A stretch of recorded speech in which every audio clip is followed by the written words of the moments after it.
রাসূলুল্লাহ সাল্লাল্লাহু আলাইহি ওয়াসাল্লামকে ভালোবাসার জন্য তারা কতটুকু উতালা হয়েছিল, এটার প্রমাণ হাদিসের মধ্যে আসছে। সেই হাদিসটা কি? উহুদের যুদ্ধে রাসূল পাক সাল্লাল্লাহু আলাইহি ওয়াসাল্লাম অসুস্থ হয়ে পড়েছে। আমরা জানি রাসূলুল্লাহ সাল্লাল্লাহু আলাইহি ওয়াসাল্লাম উহুদের ময়দানে তিনার দান্দান মুবারক শহীদ হয়েছে। উহুদের ময়দানে রাসূলুল্লাহ সাল্লাল্লাহু আলাইহি ওয়াসাল্লাম তিনি আহত হয়েছিলেন, অনেক ক্ষতিগ্রস্ত হয়েছিলেন। সেই সংবাদ যখন চতুর্পাশে ছড়িয়ে গেল, মুনাফিকরা যখন এই আওয়াজটা পৌঁছে দিল, এমন এক সময় একজন মহিলা সাহাবী তিনি শুনতে পেলেন আল্লাহর নবী এই দুনিয়ায় নাই। এই সংবাদটুকু শুনে তিনি হাউমাউ করে কেঁদে উঠলেন এবং তিনি অস্থির হয়ে গেলেন, তিনি পাগল পারা হয়ে গেলেন আল্লাহর নবীকে দেখার জন্য। রাসূলুল্লাহ সাল্লাল্লাহু আলাইহি ওয়াসাল্লামকে দেখার জন্য তিনি অস্থির হয়ে গেলেন। আল্লাহর নবীকে দেখার জন্য তিনি ঘর থেকে বের হয়ে দৌড়াতে লাগলেন। তিনি যখন সামনে অগ্রসর হলেন, সামনে অগ্রসর হওয়ার পরে সাহাবীদেরকে ডেকে বলে, আরে আমার সাহাবীরা, আর শুনেছি আল্লাহর নবী নাকি আজকে শহীদ হয়ে গেছে, আল্লাহর নবীকে দেখার আমার মনে আগ্রহ জেগেছে, আমি আল্লাহ নবীকে দেখতে চাই। এই কথা শোনার পরে সাহাবে আজমাইন বললেন, ওগো মহিলা সাহাবী শোনো, তোমার তো ভাই আজকের এই উহুদের ময়দানে আল্লাহ রাস্তায় শহীদ হয়ে গেছে। তুমি তো আজকে সৌভাগ্যবান, কেননা তোমার আজকে ভাই শহীদ হয়ে গেছে, তুমি শহীদের বোন হয়ে গেছ। সুবহানাল্লাহ।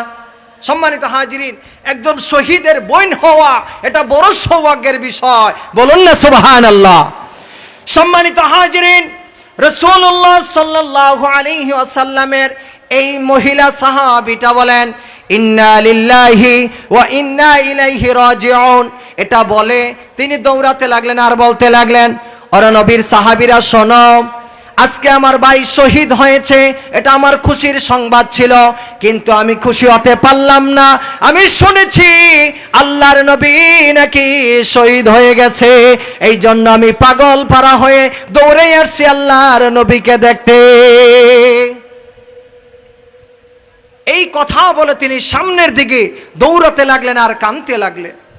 আরেকটু সামনে যখন তিনি অগ্রসর হয়ে গেলেন, সেখানে যাওয়ার পরে আবার কিছু সাহাবী ডেকে বলেন, ও আল্লাহর নবীর সাহাবী মহিলা শোনো, তোমার তো বাবা, যেই বাবা তোমাকে জন্ম দিয়েছেন সেই বাবা আজকে শহীদ হয়ে গেছে, তুমি শহীদের মেয়ে হয়ে গেছ।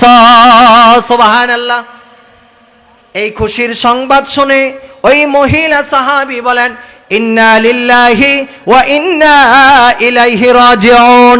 এই কথা বলে তিনি বললেন, আজকে আমার বাবা শহীদ হয়েছে, এটা শুনে আমি খুশি হওয়ার কথা, কিন্তু আমি খুশি হতে পারলাম না। আমি শুনেছি আমার দয়াল নবী, মায়ার নবী উহুদের ময়দানে শহীদ হয়ে গেছে, অতএব আমাকে রাসূলুল্লাহর নূরানি চেহারা মুবারক দেখতে হবে। সুবহানাল্লাহ। এইভাবে তিনি অস্থির হয়ে দৌড়াতে লাগলেন আর কাঁদতে লাগলেন, বলুন না সুবহানাল্লাহ। বাবাজিরা, রাসূলুল্লাহর প্রেমিক কেমন ছিল এটার আর একটু সামনে দেখেন। আল্লাহর নবী সাল্লাল্লাহু আলাইহি ওয়াসাল্লামের ওই মহিলা সাহাবী আবারও কাঁদতে কাঁদতে দৌড়াতে লাগলেন, সামনে আগাইতে লাগলেন। সেখানে যে কিছু সাহাবী তারপরে বললেন, ওগো আল্লাহর নবীর সাহাবীরা, আল্লাহর নবী নাকি আজকে উহুদের ময়দানে শহীদ হয়ে গেছে, আমি শুনতে চাই, আমি দেখতে চাই। সাহাবীরা বলে উঠল, ও আল্লাহর নবীর সাহাবী মহিলা শোনো, আজকে তোমার কলিজার টুকরা সন্তান এই উহুদের ময়দানে শহীদ হয়ে গেছে, তুমি আজকে শহীদের মা হয়ে গেছ। তুমি আজকে ভাগ্যবান, তোমার কপাল ভালো, তোমার সন্তান, যেই সন্তানকে 10 মাস 10 দিন তুমি গর্ভে ধারণ করেছিলে, সেই সন্তান আজকে আল্লাহ রাস্তায় শহীদ হয়েছে, বলুন না সুবহানাল্লাহ। বাবাজিরা, শুধু তাই নয়, এই কথা শোনার সঙ্গে সঙ্গে ওই মহিলা বলে উঠল, ইন্না লিল্লাহি ওয়া ইন্না ইলাইহি রাজিউন। তিনি বললেন, এরা সাহাবীরা, ওগো আল্লাহর নবীর সাহাবীরা, শোনো, আমার সন্তান শহীদ হয়েছে। এই সংবাদটা শোনার পরে আমার মনে খুশি হওয়ার কথা ছিল, কিন্তু আমি খুশি হতে পারলাম না। আমি শুনেছি আমার দিনের নবী শহীদ হয়ে গেছে, আমার দিনের নবীকে আমাকে দেখতে হবে, আমাকে আমার নবীকে দেখাও। তোমরা যাই বলো না বলো, আমার মন ঠান্ডা হচ্ছে না, আমার কলিজায় দাউ দাউ করে আগুন জ্বলে নবীর প্রেমে। বলুন না সুবহানাল্লাহ। বাবাজি, শুধু তাই নয়, এই কথা বলে তিনি সামনের দিকে অগ্রসর হতে লাগলেন। তিনি সামনের দিকে যাওয়ার পরে আবার কিছু সাহাবীর সাথে সাক্ষাৎ। ওই সাহাবীরা বলো, ওগো মহিলা সাহাবী, শোনো, আজকের এই উহুদের ময়দানে তোমার প্রিয়তম স্বামী, যেই স্বামী তোমাকে বেশি মহাব্বত করত, ভালোবাসত, সেই স্বামী আজকে উহুদের ময়দানে শহীদ হয়ে গেছে। তুমি আজকে শহীদের স্ত্রী হয়ে গেছো। সুবহানাল্লাহ। তুমি একজন আজকে শহীদের স্ত্রী হয়ে গেছো।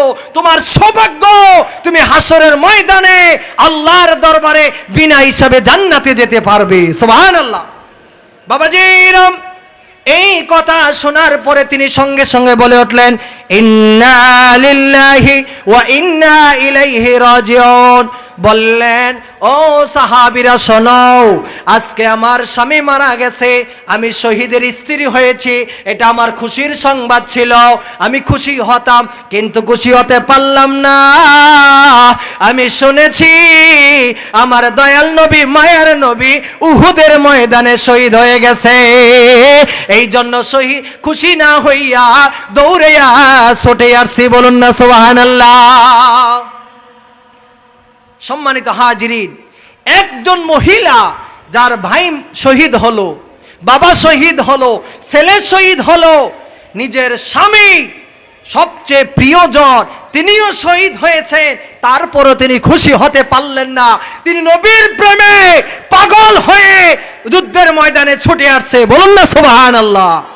শুধু তাই নয় বাবাজিরাম, যখন আল্লাহর নবী সাল্লাল্লাহু আলাইহি ওয়াসাল্লামকে তিনি দেখতে পারে নাই, ডাক দিয়ে বলে, আরে সাহাবীরা, তোমরা যদি আজকে আমার নবীজির নূরানি চেহারা মোবারক না দেখাও, তাহলে আমি আজকে দুঃখে দুঃখে এই ময়দানে বিদায় নেব।